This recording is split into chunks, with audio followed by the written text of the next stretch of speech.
Wondering what you are doing that your professors don't like? Curious how you can avoid ticking them off? Today I will go through the top 12 student behaviors that professors hate. Hello, Lawlings. This is Professor Bo Baez. Let me start with a shout out to Dan for suggesting today's topic. A couple of weeks ago, I asked my colleagues what student behaviors really bothered them. Though most of us will never say anything to you, that doesn't mean we didn't notice you breaking some of these expectations. In no particular order, here is the list. 1. Walking into class late. Most professors and other students don't like it when you enter the classroom late, even when you have a legitimate reason. It causes disruption even when you are as quiet as possible. And in large classes, this might happen almost every day given the number of students in the classroom. Unless your professor has a policy for not entering a class late, you should go into the classroom because you need to get as much as you can from that day's instruction. Just try to get there on time. 2. Missing class and emailing the professor for the assignment.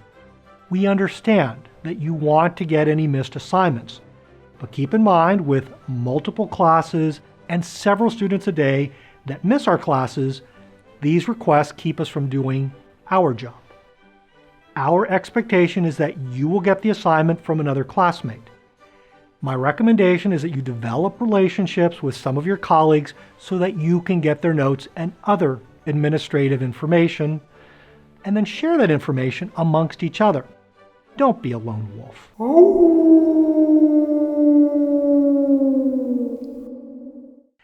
Ideally, when you miss class, you'll get notes from 2 classmates. 3. Missing class and asking if you missed anything important. This question is particularly annoying because it implicitly suggests that most of the class was irrelevant. A few years ago, one of my students was going to be dismissed for missing too many classes. I met with that student and went through the entire class privately with him a second time. I spent that much time with him because all class time is important. As I mentioned above, get the notes from 2 of your classmates. 4. Not reading the syllabus. The syllabus is where you will find much of the information you need about the course, including grading, attendance, exams, reading, and a host of other policies. So when a student asks a question like, "Is the final exam open or closed book?" and the answer's in the syllabus, we get annoyed. Really? Faculty responses may range from something like, "That's in the syllabus," "Did you read the syllabus?" or "What part of the syllabus was unclear?" But many of us will answer the question keeping our frustration to ourselves, wondering when our students are going to take ownership of their own education. 5. Not asking questions.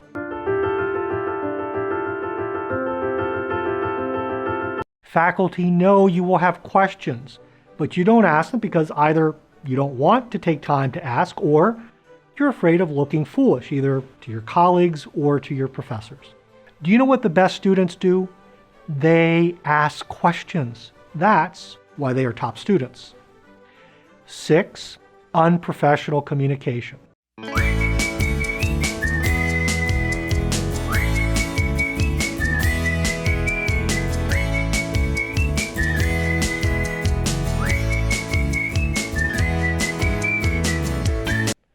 Your professors might be friendly, but that doesn't mean we're your buddies. Treat your professors with respect.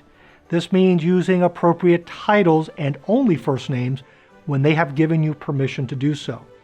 Don't ever start an email with "Hey," or use chat language like LOL or all lowercase.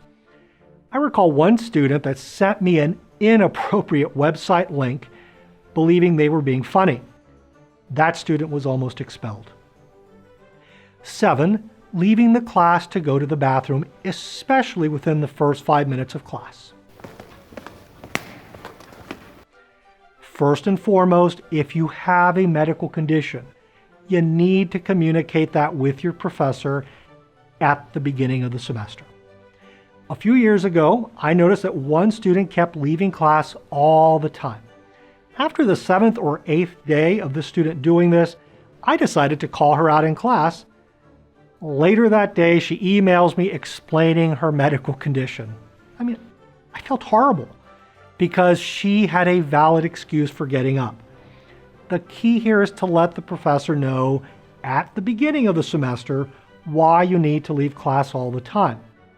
Okay, now for the rest of you without a medical excuse.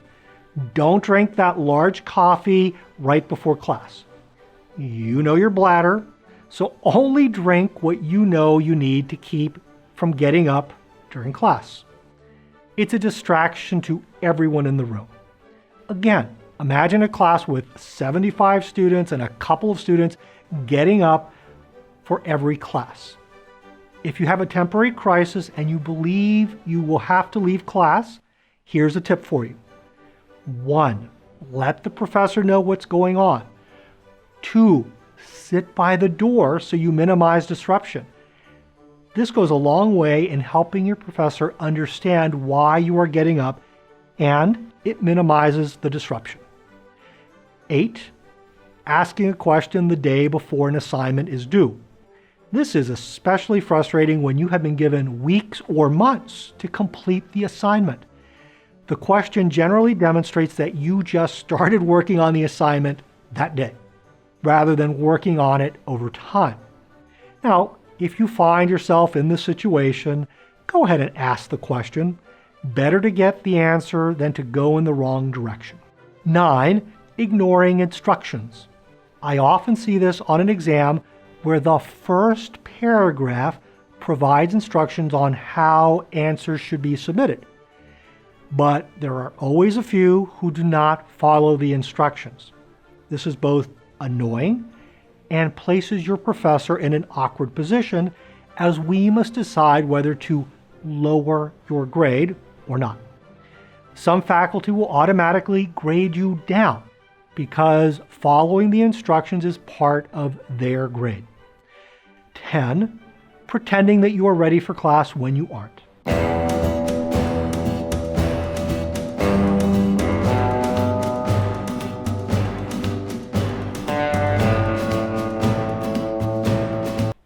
When a professor calls on you in class, admit when you can't answer the question. When you pretend, the professor can usually tell you don't know the answer. What I do in this situation is begin asking basic questions from the reading that anyone who did the reading should be able to answer. I don't do this to be mean. I'm just trying to hold students accountable for the reading by trying to separate the confused students from the unprepared students. 11, going to see the professor for a grade change. The main reason that you should go to see your professor is to learn from your mistakes. If you believe the professor made a mistake, ask them to help you understand the question that you got wrong. If there's an error, your questions will reveal that. And if not, you will learn from your professor as you go through that question.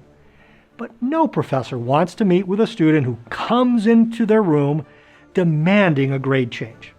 This is especially the case when the student knows that they're wrong, but only wants a higher grade to keep a scholarship or avoid academic probation.